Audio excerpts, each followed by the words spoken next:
Hola, ¿qué tal? Muy buenas noches. Bienvenidos a Noticias 22. Gracias por estar con nosotros. Iniciamos este lunes con toda la energía. Tenemos mucha información que compartir con ustedes. Vamos a estar platicando acerca de teatro, de música, de muchos materiales interesantes que hemos recopilado para ustedes. Y me da muchísimo gusto recibir y estar con mis compañeros Rafael García Villegas, Huemansin Rodríguez. ¿Qué tal el fin de semana? ¿Qué tal estuvo el tuyo, por ejemplo, Huemansin? ¿Qué tal, Laura? ¿Qué tal, amigos de Noticias 22? Pues bueno, yo, la verdad, aclimatándome y ya tratando de ¿Ya? tener el reloj como se debe aquí en México y también con todas las medidas de seguridad. Ya en otro momento platicaremos cómo va cambiando esta percepción de cómo debemos de cuidarnos frente a la pandemia a nivel internacional. Y bueno, lo más correcto es mantener distancia y usar cubrebocas. Así que eso es lo único que podemos decir que existe ahora mismo en todo el planeta. ¿Y qué te parece, Laura, si vamos a arrancar con mucha información que tenemos? Rafael, por ahí tienes algo que tiene que ver con literatura, con actuación y también con historia. En efecto, mi estimado Weman, ¿cómo estás? Laura Regis, hola, en la traducción de lenguas de señas mexicana. Muy buenas noches. Y en efecto, vamos a hablar de Carlos Bardem, este histrión que lo celebramos y lo reconocemos en varias películas. También es escritor y acaba de recibir un premio muy importante por una novela histórica que se llama Mongo Blanco. El premio es el Premio Espartaco. La historia del mayor tratante de esclavos español del siglo XIX, Pedro Blanco Fernández de Traba, es recreada por el escritor Carlos Bardem en su libro Mongo Blanco, novela histórica que recibió el premio Espartaco que otorga la Semana Negra de Gijón, festival que se realiza anualmente en Asturias, España. Él revolucionó los métodos y la escaló de una manera increíble en un momento, principios del siglo XIX, en el que la trata de esclavos crece exponencialmente al encontrarse las necesidades de las revoluciones industriales en Inglaterra, en Estados Unidos, en el occidente más industrializado, con las dos grandes economías de plantación, que eran esclavistas, y una era la del algodón y otra era la del azúcar. En esta novela hay mucha información sobre esto y la novela nace también de la necesidad de reflexionar sobre un concepto como era la banalidad del mal, ¿no?, que acuñó Hannah Arendt, cómo toda una sociedad se beneficiaba de la economía esclavista o participaba de la economía esclavista. Un dato muy ilustrativo de esto es que estas expediciones a por esclavos, a por negros, a África, a por hombres, mujeres y niños, se pagaban por suscripción. O sea, se vendían acciones, digamos, para financiarlas. Después de aproximadamente 10 años de investigación, Carlos Bardem invita a una reflexión sobre los antihéroes complejos y contradictorios que han existido a lo largo de la historia. A través de un personaje al que le imprime las habilidades de psiquiatra, cuestiona al llamado negrero español sobre los motivos que lo llevaron a vender esclavos y exhibe la complicidad de la sociedad en este comercio. Está documentado que el 50% más o menos de estos viajes, por supuesto, los cubrían los grandes esclavistas, la oligarquía negrera de las Antillas o de la corona española, pero el otro 50% lo cubrían la gente más común. ¿Qué quiere decir esto? Quiere decir esto que si tú eras una costurera que te había ido bien con tus encargos, el dueño de una tienda de abarrotes, habías juntado unos pesos, decías, ¿dónde pongo mis pesos que me den mayor rentabilidad? El negocio que daba más rentabilidad a principios del siglo XIX a ambas orillas del Atlántico y del que participaba toda la población era el esclavismo. Era el rapto y explotación de seres humanos. He querido escribir la novela de aventuras que me hubiera gustado a mí leer desde hacía mucho tiempo, así que es una novela muy explícita, muy cruda en muchos pasajes, pero no creo que se pueda hablar de la esclavitud utilizando medias tintas.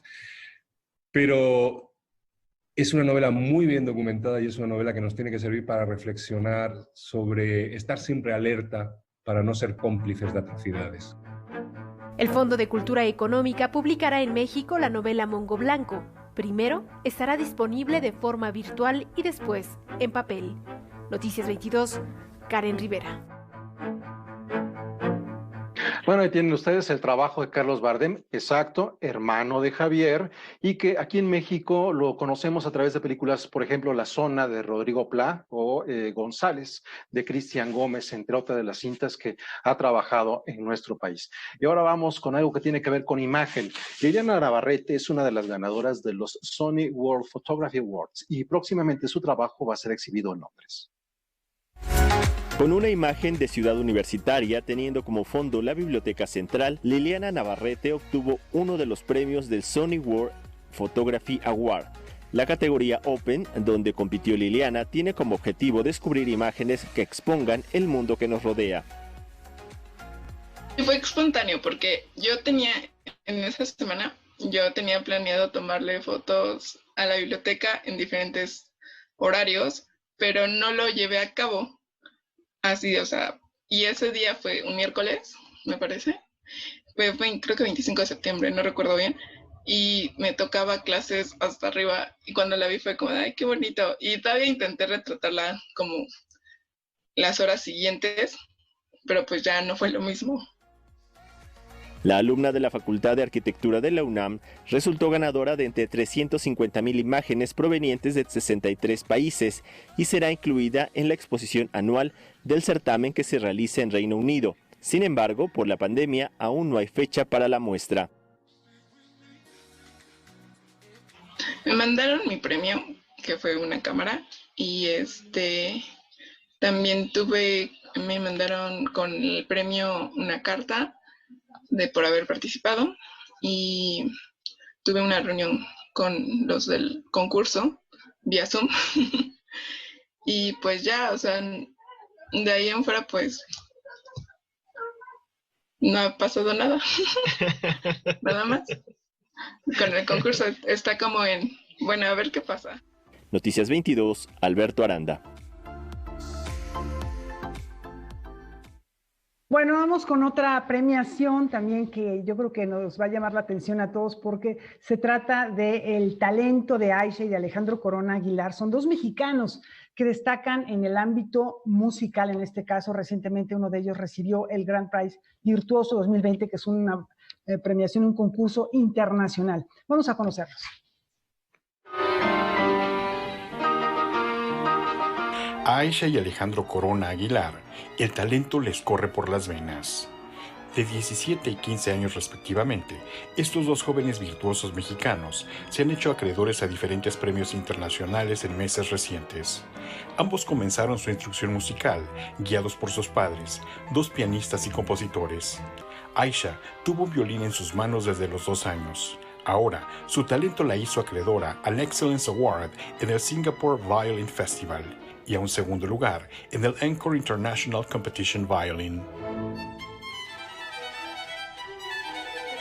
En el Best Wieniawski Performance, como su nombre lo dice, es acerca del compositor Wieniawski, y pues ahí participé con el segundo concierto de Wieniawski para violín y orquesta. Gané el primer lugar a nivel internacional. En el Encore participé con el concierto número 5 de Mozart, con la introducción y tarantela de Sarasate y con el concierto de Wieniawski igual. Y bueno, en el concurso del Festival de Singapur participé con la leyenda de Wieniawski, el concierto de Tchaikovsky para violín y orquesta y también con el concierto número 5 de Mozart. Por su parte, las interpretaciones de Alejandro al piano le valieron el Grand Prize Virtuoso 2020. Gané 2 concursos que son de la misma serie de concursos, que son los que se llaman Best el Compositor y Performance. Y en este caso gané Best Mendelssohn Performance y Best Bach Grand Prize Virtuoso, que bueno, la sede de este concurso es en Austria. Y bueno, el premio de este concurso es ir a tocar a la Wiener Saal, que bueno, está en Salzburg, en la ciudad en donde nació Mozart. Así que pues ahí pues espero poder ir por la situación de la pandemia, pero se supone que es el 30 de agosto. A su temprana edad, ambos cursan la licenciatura del Instituto Superior de Música del Estado de Veracruz. Ambos convencidos de que su amor por la música es un amor que se dio fácil, en casa, y ahora se forja de manera profesional. Aisha y Alejandro están convencidos del valor no solo artístico de sus instrumentos. Mencionaste la sensibilización de las personas y creo que es algo que ocurre con cualquier tipo de arte.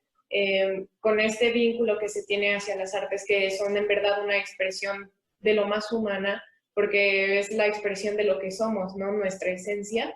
Y pues creo que eso nos ayuda a sensibilizar mucho con nosotros mismos, con las personas que nos rodean y con nuestro mundo en sí. Cuando tú tocas para un público, estás conectando con ellos y les estás transmitiendo algo. Así que sí, creo que la música es algo muy especial en cuanto a los vínculos. Y también está la cuestión más de la disciplina, ¿no? Al estudiar un instrumento se requiere una cierta disciplina y pues creo que es algo que puedes aplicar no solo a la música, sino a cualquier aspecto de tu vida. Noticias 22, Víctor Gaspar. Admirable de verdad la trayectoria de Aisha y Alejandro a tan temprana edad y ya dando de qué hablar y poniendo muy en alto el nombre del país, y hay que seguir carreras de estos dos virtuosos que seguramente seguirán dando mucha satisfacción no solo a su familia sino a todo México y a todo el público que tenga la oportunidad de disfrutar sus interpretaciones. Es momento de hacer una brevísima pausa, ya volvemos.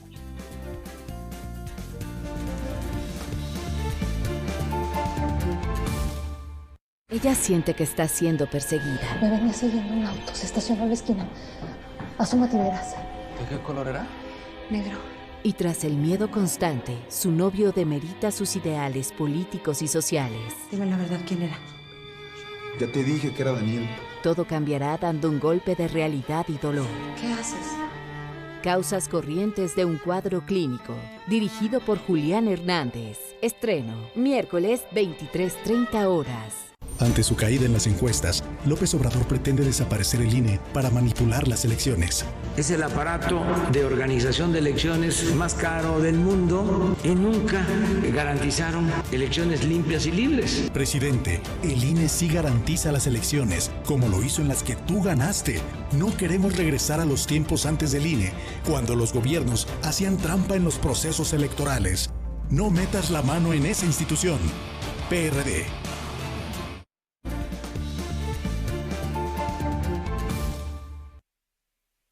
Continuamos aquí en Noticias 22. ¿Y qué les parece si vamos a hablar sobre libros y librerías? Este fin de semana nos enteramos que la librería Gandhi Oportunidades cerraría sus puertas después de 49 años de servicio en este lugar, en la avenida Miguel Ángel de Quevedo, muy cerca de Avenida Universidad. Bueno, vamos a ver de qué se trata.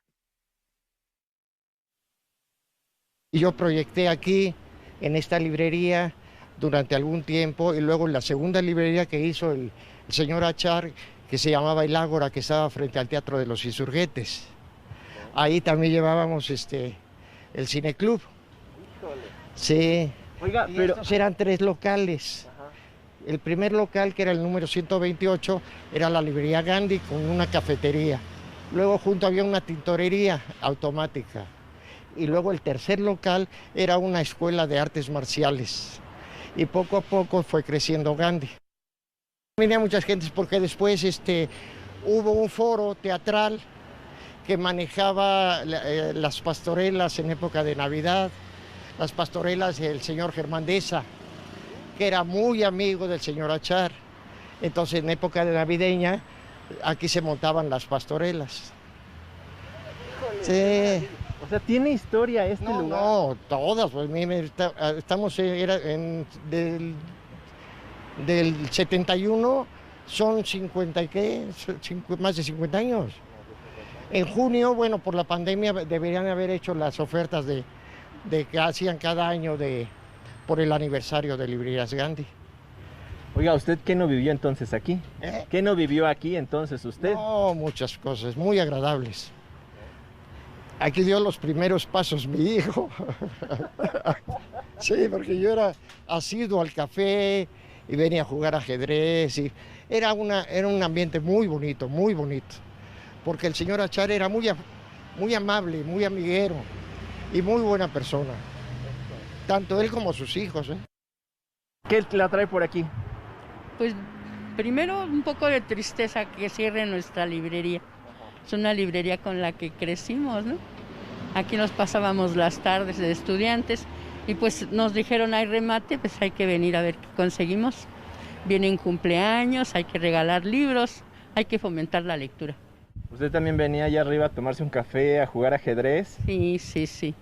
Le digo que pasábamos de Ciudad Universitaria, nos veníamos para acá. Aquí pasábamos nuestras tardes y resulta que la van a cerrar. A mí sí me dio mucha tristeza. Pero pues vamos a aprovechar a ver si encontramos todavía algo. Yo aquí me pasaba horas viendo libros de arte, porque me gusta la pintura, entonces, como son libros muy caros, en realidad me la pasaba horas hojeando a los diferentes pintores que tenían aquí.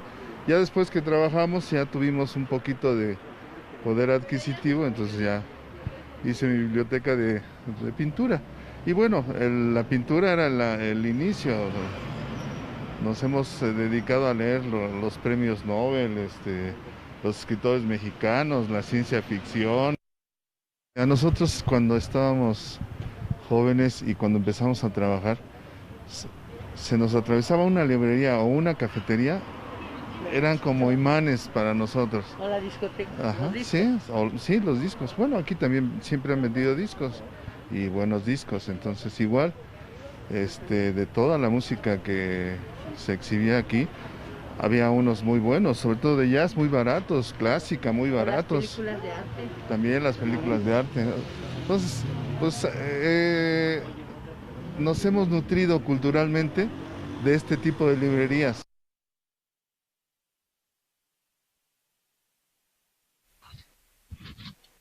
Bueno, pues sí, un sitio de encuentro de escritores, de dramaturgos, de estudiantes, de gente interesada en todas estas manifestaciones, la música, el arte, la literatura, desde luego, sitio emblemático de la Ciudad de México, pero bueno, es este segmento con esta historia, este espacio que se cierra, continúa la librería Gandhi abierta y seguiremos platicando acerca de este tema. Por lo pronto, hoy nuestro segmento Personajes está dedicado a José Vicente Anaya, poeta fundador de la Sociedad de Escritores México-Japón y quien perteneció al grupo infrarrealista. Nivada presenta.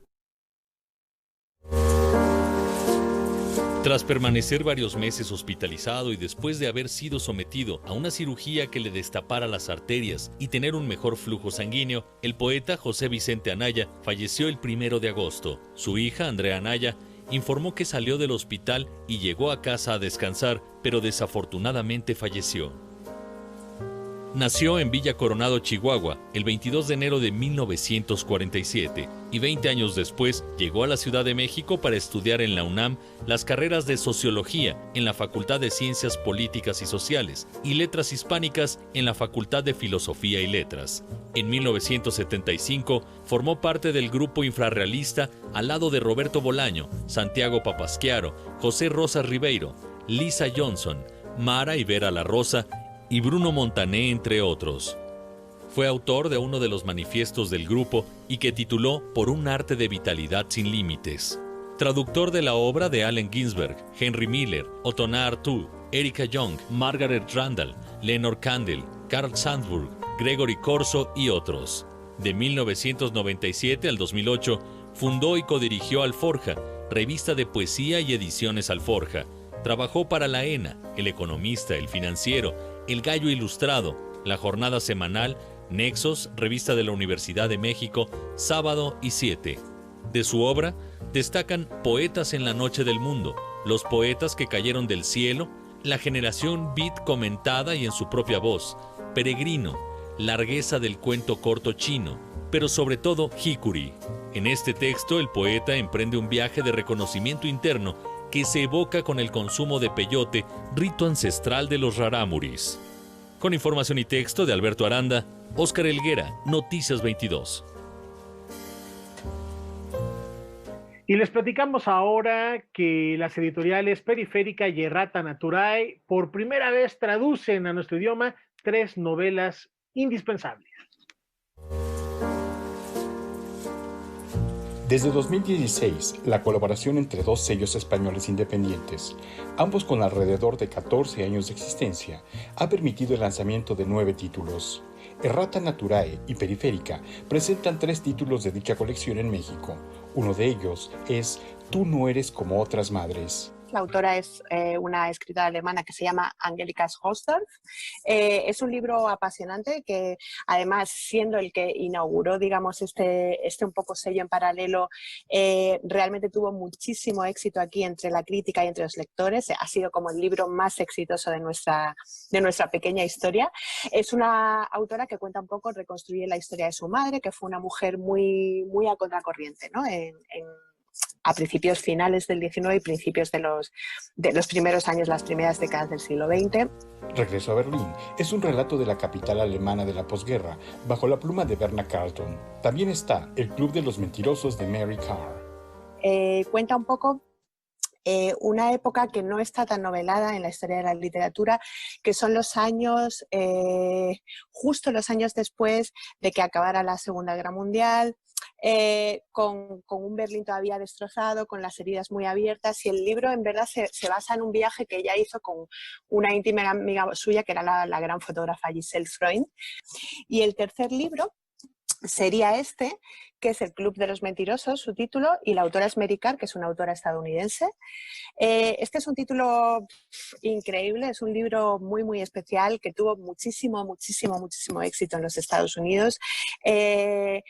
Mary Karr, digamos, que elevó la narrativa memorialística como a otro nivel. Este libro puede parecer una exageración, pero no lo es. Marcó como un antes y un después eso en la forma de abordar la narración de la propia memoria, y cuenta eso, la vida de ella y de su hermana. O sea, las narradoras son ella y su hermana cuando, pues tienen en torno a 11, 12, 13 años. No obstante que no son novelas recientes en sus lenguas originales, esta es la primera vez que aparecen en castellano. Paca Flores destaca la importancia de la colaboración entre editoriales, particularmente en una etapa como la actual. Sin duda ha sido una experiencia súper beneficiosa porque es importante, este es un sector muy, muy complicado y es importante eso, crear sinergias de colaboración con gente que es parecida a ti, con la que tienes cosas en común, con la que compartes una visión de la literatura, pero también de la industria, de cómo hacer las cosas y demás. Noticias 22, Víctor Gaspar. Bueno, es momento de hacer una pausa. Los invitamos, como cada noche, a que terminando Noticias 22 se quede con nosotros en la señal de Canal 22, ya que en esta ocasión Javier Arandaluna recibirá a la directora general del Festival Internacional Cervantino, Mariana Aymerich Ordóñez, para hablarnos lo que será esta edición número 48 de este esperado festival, una referencia de la actividad artística y cultural de nuestro país, que bueno, en tiempos de pandemia continúa con sus actividades, continúa con todo lo que tiene organizado y se va a llevar a cabo de manera virtual del 14 al 18 de octubre. Así que la invitación es para que no se pierda, terminando Noticias 22 a las 9 de la noche aquí en Canal 22, vea Debate 22. Vamos a hablar, o van a hablar en esta ocasión, del Festival Cervantino. Con esta invitación, una pausa, volvemos con más aquí a Noticias 22.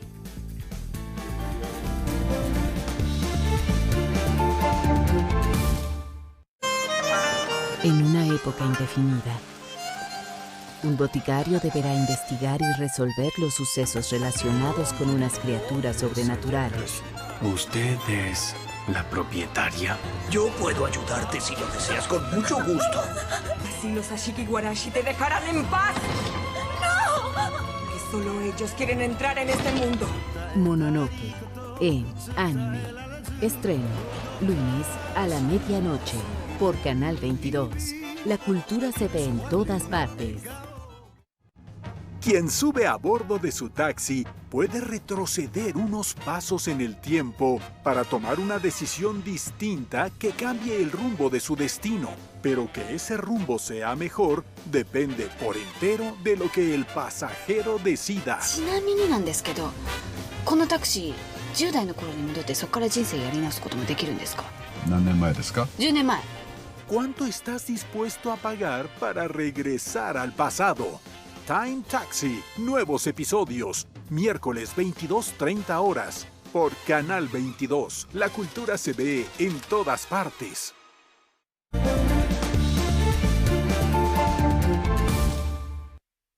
Bueno, una invitación en la que muchos podemos participar, aunque quizá no nos hemos movido de nuestro país, tenemos familiares, amigos que vienen de otras partes o seguramente gente muy cercana que tuvo que ser trashumante, que tuvo que viajar a otro sitio por muy, muy diversas razones. Y tenemos por ello hasta el 9 de agosto para formar parte de la tercera edición de Le Migramos, un encuentro que aborda el fenómeno migratorio justamente con mesas de diálogo, va a haber y videos, conferencias, invitados especiales. Vamos a conocer un poco más el programa. Casi el 4% de la población en el mundo tiene que emigrar a otro país para buscar mejores oportunidades de vida.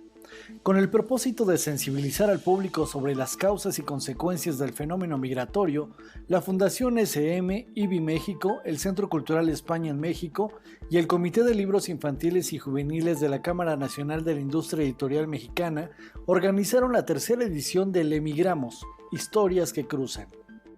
Y el propósito de este espacio cultural es justamente hablar del tema de la migración a través de historias, de la fuerza de la palabra, a través de los libros, a través de la literatura. En un principio se pensó que la migración iba a detenerse debido a la situación, pero no, la realidad es que la gente ha seguido moviéndose, ha seguido buscando pues llegar a un destino distinto, porque a veces, desafortunadamente, esta gente que migra por temas muy duros, en donde su vida está en riesgo. El mundo se está transformando, la realidad de todos se está transformando, entonces ellos tienen que moverse en un contexto sí muy distinto. Pues los albergues de pronto están viviendo situaciones muy complejas, porque pues han tenido que ver, muchos de ellos, no todos, que restringir el acceso, para poder mantener protegida a la población que atienden. Y bueno, pues eso entre muchas cosas, el tema del trabajo, por supuesto, la gente que tiene que emplearse para poder comer, pues no hay trabajo. Ante el cierre de todas las actividades, pues ha sido muy difícil que las personas puedan insertarse en el mundo laboral para poder percibir recursos. Entonces, todo lo que nosotras, las personas, estamos viviendo, para ellos es doble, triple o 4 veces más complejo. Los encuentros literarios se realizarán en línea hasta el 9 de agosto. Habrá mesas de diálogos, videos, talleres, narraciones y conferencias en las que participarán los escritores Marta Riva Palacio Bon, Adolfo Córdoba, Sergio Andricaín, Silvia Molina y Lolita Bosch. Hay mucha xenofobia, hay mucha discriminación hacia el migrante, y en este contexto de pandemia en donde no queremos salir, no queremos encontrarnos con el otro, pues por supuesto que esto también se agudiza muchísimo. Entonces necesitamos hacer visible estas distintas realidades. Hemos logrado armar un programa que se va a transmitir durante varios días con actividades por la mañana, por la tarde, para distintos públicos, niños, jóvenes, las familias, especialistas. Y ahora, viéndonos positivos, gracias a la virtualidad, también podemos traer voces internacionales que enriquecen muchísimo nuestro programa. Noticias 22, Óscar Cortés. Y ahora vamos a platicar de teatro, porque la esencia de Simone de Beauvoir se percibe en el aire con este manual para mujeres infames. Y quiero que me caiga toda la biología y las ciencias naturales encima, y ser débil, muy débil. El momento en que la escritora Simone de Beauvoir tuvo que elegir entre la posibilidad de viajar a Estados Unidos para reunirse con su gran amor, el autor Nelson Agrin, o quedarse en París y continuar con su oficio en compañía de su otro gran amor y mentor, Jean-Paul Sartre, fue la escena que escogieron la dramaturga Karin Valecillos, la directora Luciana Silveira y la actriz Carla Müller para realizar el monólogo Manual para Mujeres Infames. Las 3 mujeres comparten los retos a los que se enfrentaron en esta propuesta escénica como parte de la plataforma Cocinar el Teatro, laboratorio de procesos creativos de la Secretaría de Cultura.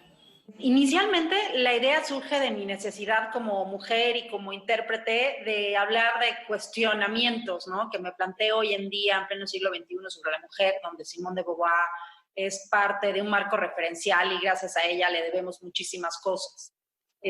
Nos resultó súper pertinente hablar acerca de Simone de Beauvoir porque a partir de ella podía yo plantear todas estas preguntas que me hacía y llevarlo pues a las tablas, ¿no?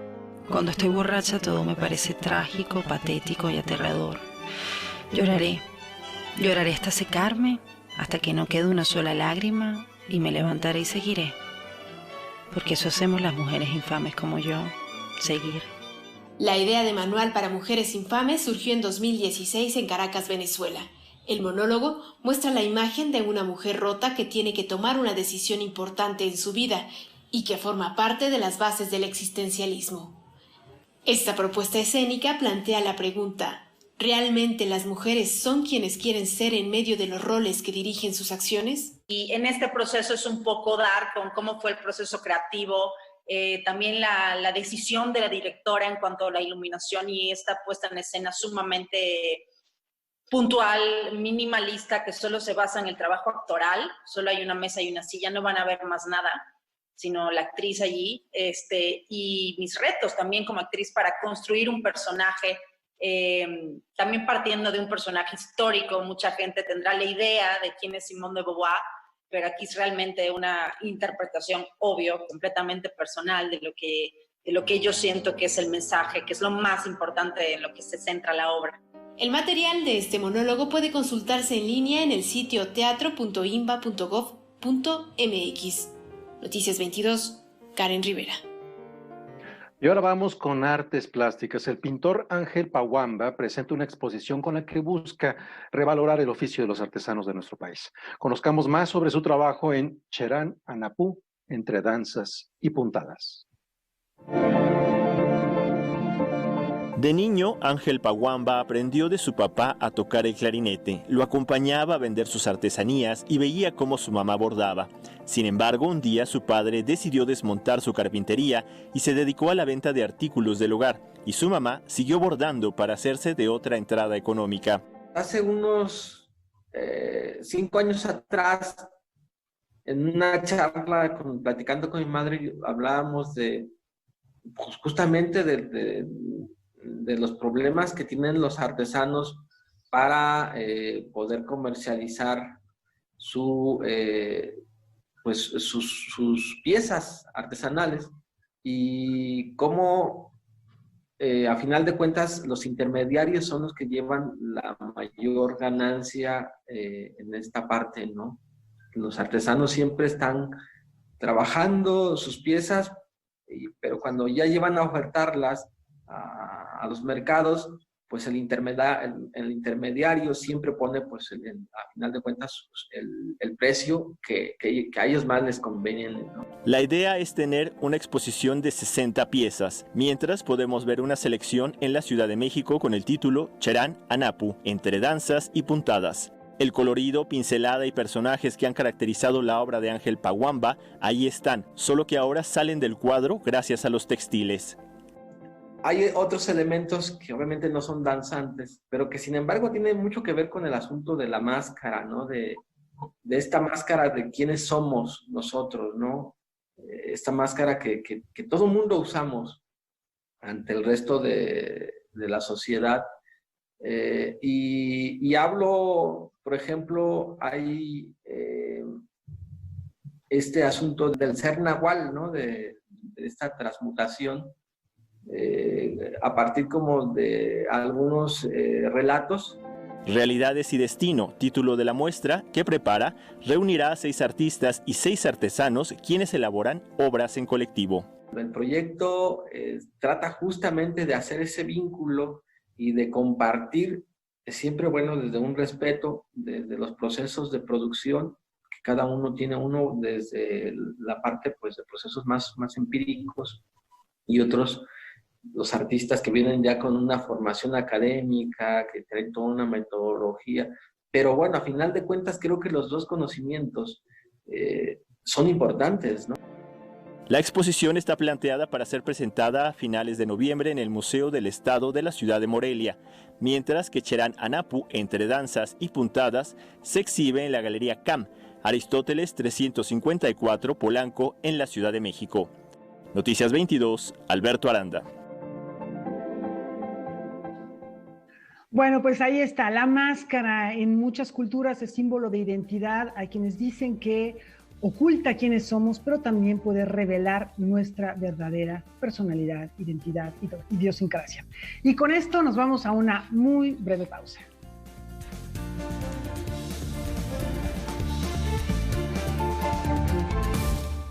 Documentales se hace de muchas formas en México, ¿no? Se hacen como 500 documentales al año. Nos adentraremos al trabajo que existe detrás de la realización cinematográfica para incentivar el interés y el gusto por el cine documental mexicano. Una de las líneas para encontrar la estructura fue el recuento de los hechos de lo que le sucedió. Romero era un hombre que sabía que iba a ser asesinado. Era un personaje que se acercaba mucho a la tragedia. Documenta 22, martes 22 horas. ¿Cuáles son los nuevos formatos del Festival Internacional Cervantino? Sus puestas en escena, sus conciertos, sus representaciones. ¿Qué adquirirán en estos días de encierro de pandemia? ¿Cuántos países estarán también presentes con nosotros? Si quiere conocer detalles, los espero aquí con la directora del Festival Internacional Cervantino en Debate 22. Hoy, 21 horas. En una época indefinida, un boticario deberá investigar y resolver los sucesos relacionados con unas criaturas sobrenaturales. ¿Usted es la propietaria? Yo puedo ayudarte si lo deseas con mucho gusto. Así los Ashiki Warashi te dejarán en paz. ¡No! Que solo ellos quieren entrar en este mundo. Mononoke, en anime. Estreno, lunes a la medianoche, por Canal 22. La cultura se ve en todas partes. Quien sube a bordo de su taxi puede retroceder unos pasos en el tiempo para tomar una decisión distinta que cambie el rumbo de su destino. Pero que ese rumbo sea mejor depende por entero de lo que el pasajero decida. ちなみになんですけど、このタクシー10代の頃に戻ってそこから人生やり直すこともできるんですか？何年前ですか? 10年前。 ¿Cuánto estás dispuesto a pagar para regresar al pasado? Time Taxi, nuevos episodios, miércoles 22:30 horas, por Canal 22. La cultura se ve en todas partes.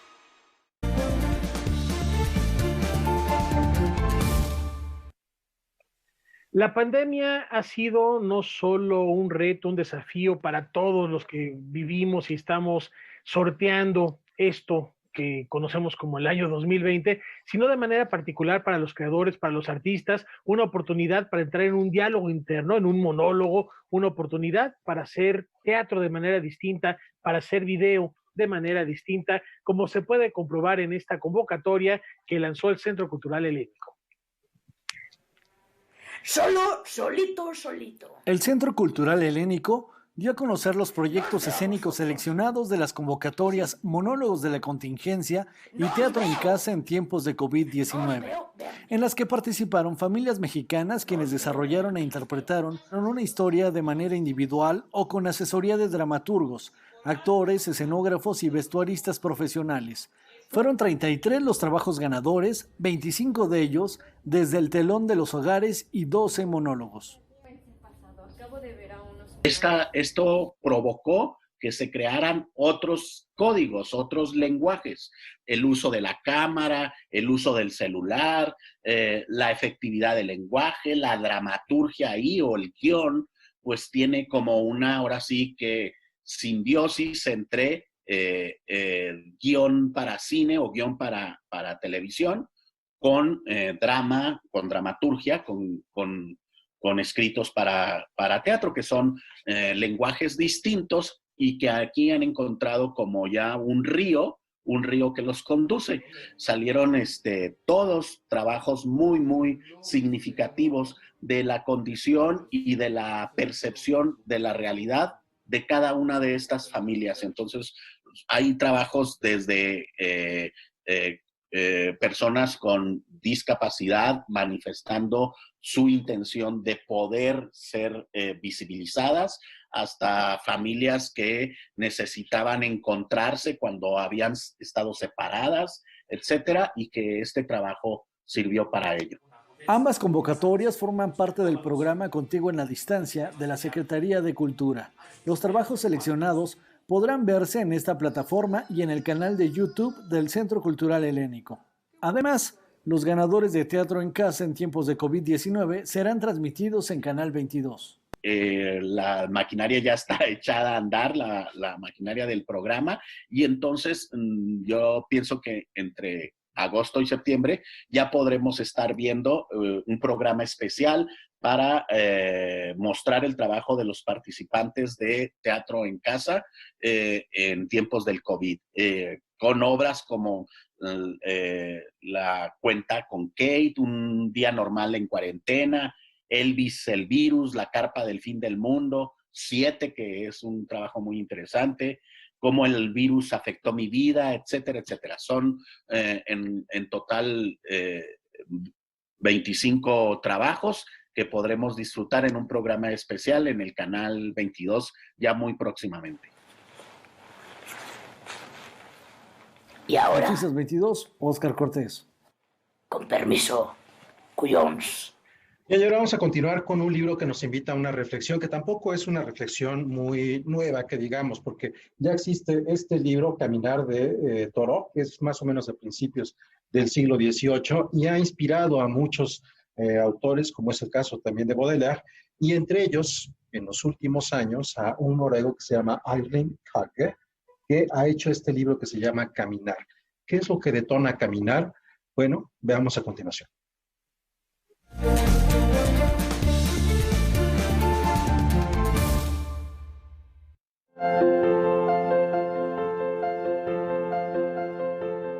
Erling Kagge es abogado, escritor, editor, coleccionista de arte y explorador. Sus lecturas le han permitido desarrollar sus ideas sobre la importancia de ser bípedo, como lo muestra su libro Caminar, las ventajas de descubrir el mundo a pie, en donde hay anécdotas de sus caminatas por el mundo, conectadas por momentos de la literatura, la historia y la filosofía. En tiempos de automatización y velocidad, ¿caminar es una declaración de principios que requiere una filosofía?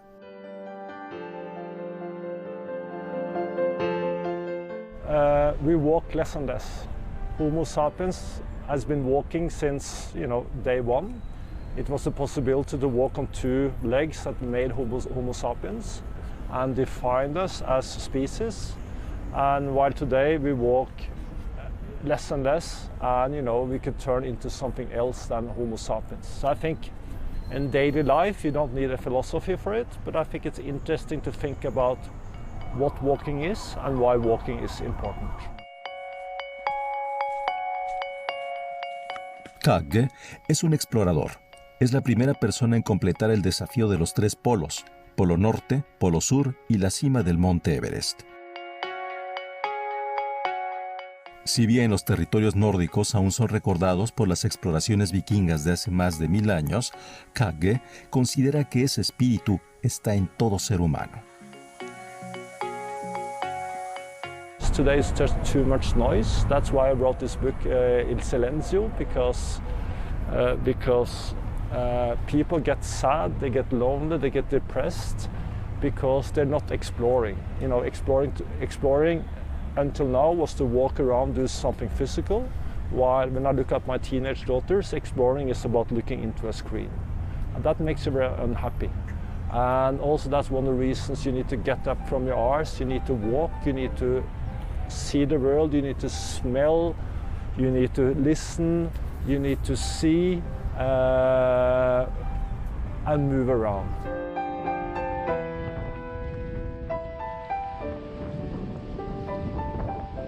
Entre los pensadores que han reflexionado sobre el caminar, algunos de la antigüedad son Aristóteles y San Agustín.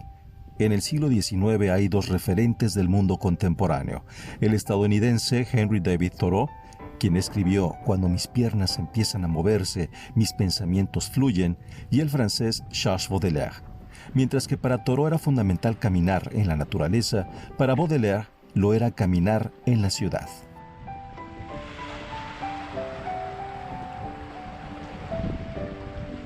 I think, many people today, they would like to reject the cities, reject civilization.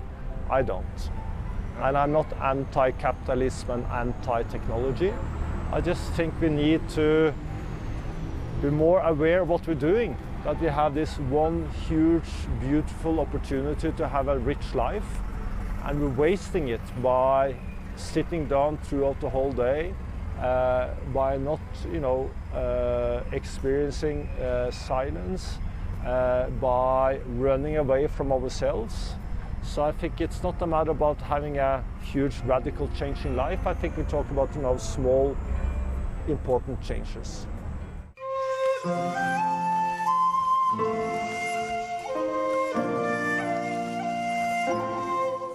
En Noruega hay varios personajes inspirados por la naturaleza. En la literatura está claro a través de la obra de Knut Hamsun, en obras como la novela Pan o La bendición de la tierra, que le mereció el Premio Nobel de Literatura en 1920.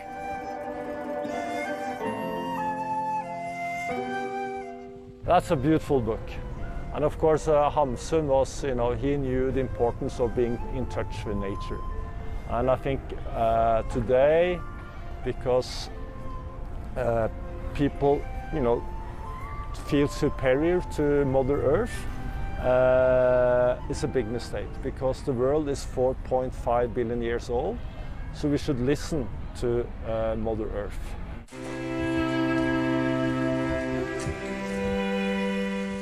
Por eso, para Airlin Kagge, el caminar en la ciudad y en la naturaleza permite conocerse a sí mismo, permite la empatía con las personas y las realidades y entender el mundo actual. You need to also listen to your own mind. You need to find your own silence. You need to kind of invent your own silence. And, we all have this silence inside ourselves, waiting for us to explore it. You read, you listen, you learn, you watch your screens, etc., etc., etc. But what I'm talking about but then it's all about, you live in the future, you live in the past. But when you walk, sometimes you just experience. So you're in the present moment. And you forget the past, you forget the future. You are here exactly where you are. And I think that's some of the most beautiful things you can experience. Noticias 22, Huemansi Rodríguez. Bueno, Huemansi, me quedé fascinada porque es una especie de explorador moderno. Tú mencionabas a dos personajes fundamentales que hablan de explorar en sentidos diferentes.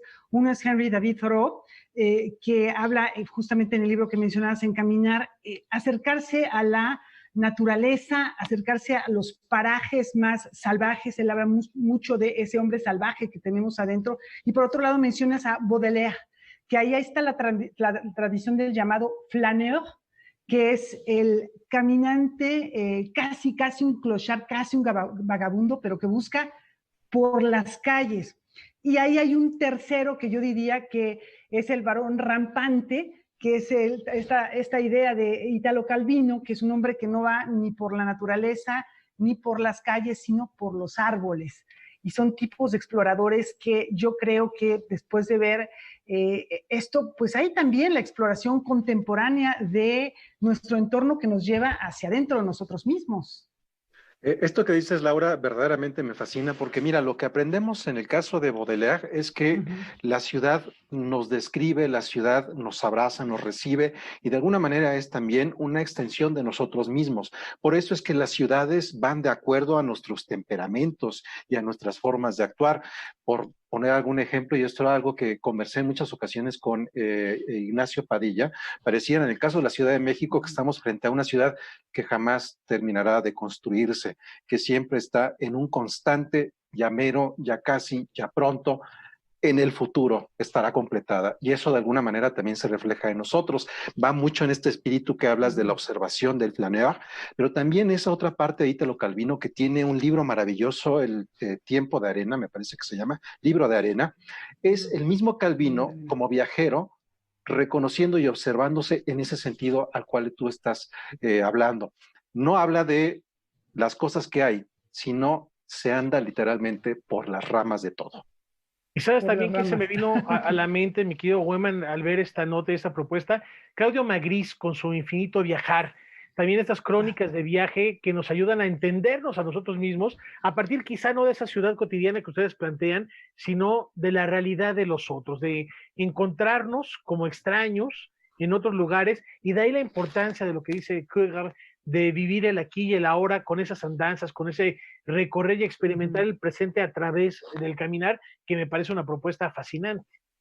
Bueno, pues esto es un parte de lo que en los siguientes días vamos a compartir aquí en Noticias 22. Rafael, Laura, amigos, algunas notas, entrevistas que fueron hechas en Noruega. Arrancamos con Eirín Kagge, que ha venido a México, que estuvo el año pasado en el Hey Festival, y a partir de eso estaremos presentando algunas notas que tienen que ver con lo que está ocurriendo allá. Es muy interesante porque siendo 5 millones de habitantes los que hay en Noruega, pues los números de contagio han sido menores en tiempos de COVID, han tenido una apertura, aunque en días recientes volvieron los contagios.